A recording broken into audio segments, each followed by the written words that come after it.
Alright, today we'll be discussing and studying the application of square roots. We'll be talking about some real-life situations where square root could be applied in order to solve problems. You'll find that these ones are a lot less complicated than some of the previous problems, but you'll still want to pay attention to details when you're solving these problems. We're simply going to, when solving using a table, we're simply going to plug these in. All I did was type this into my y equals of my calculator and went to my table. Once I identified the critical values in the table, I have found the answer that I need. In this particular case, it is approximately 0.55. Likewise, I went to the graph and I went ahead and took a look at the points that were given.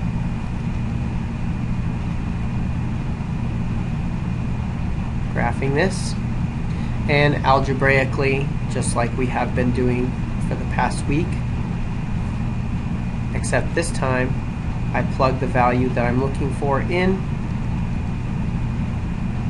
and solve.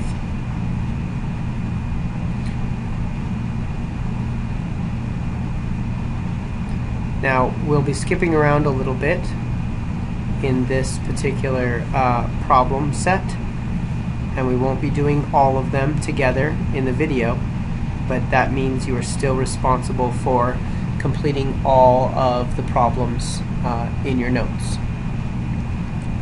Alright, in question number 2, we're given this formula which measures a gas with a density d, giving you the average distance between the atoms. Now what we're looking at here is we're looking at identification of the proper variable, because there's more than one variable in this particular problem. And what makes this even more confusing is that both of those variables start with D, because this refers to density and not the distance. We will be plugging in the 10 for capital D, not lowercase d. Once we solve that, it becomes 0.62.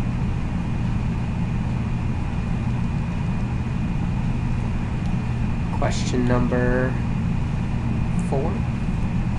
Now this particular problem is a little bit less cut and dry because the problem has not been given, or the equation has not been given to you in algebraic form. You're now expected to translate this from English into math. So we are going to start with the velocity v.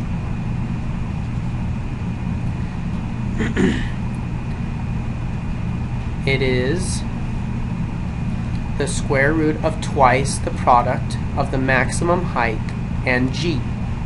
So that's going to be the square root of twice the product of the height times g.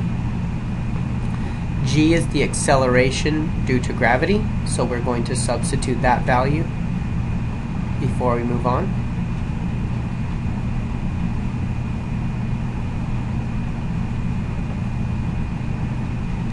Further simplification is going to give us the square root of 64h.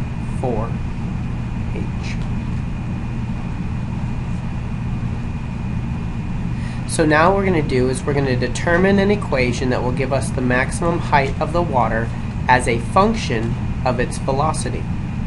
Okay? So the way we're going to solve this problem is by simply switching our variables. Remember, this is your x, this is your y. We're going to solve for the opposite, okay? So writing this in function notation, as of now, we have v of h equals the square root of 64 times h. We're going to, as we've done with inverses in the past, switch our x and y variables. So now we'll go ahead and write it as h of v equals the square root of 64v.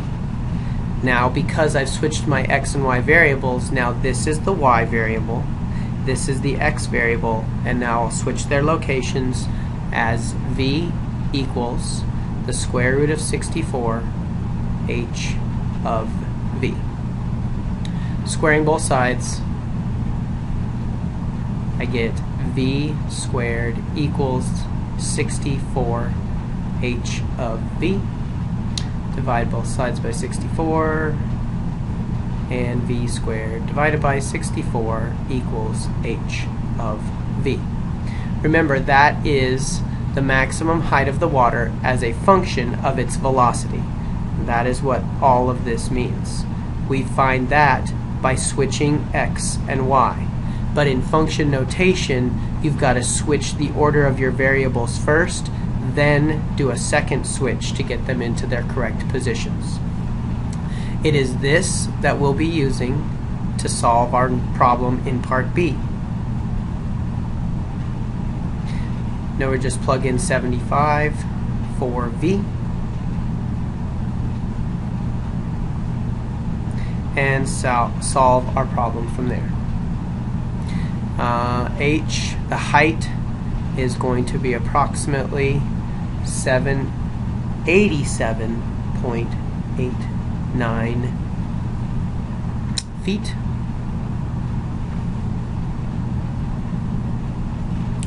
Please remember, you'll be responsible for the remainder of the problems, even though we have not gone over them. So please take some time now to work through the rest.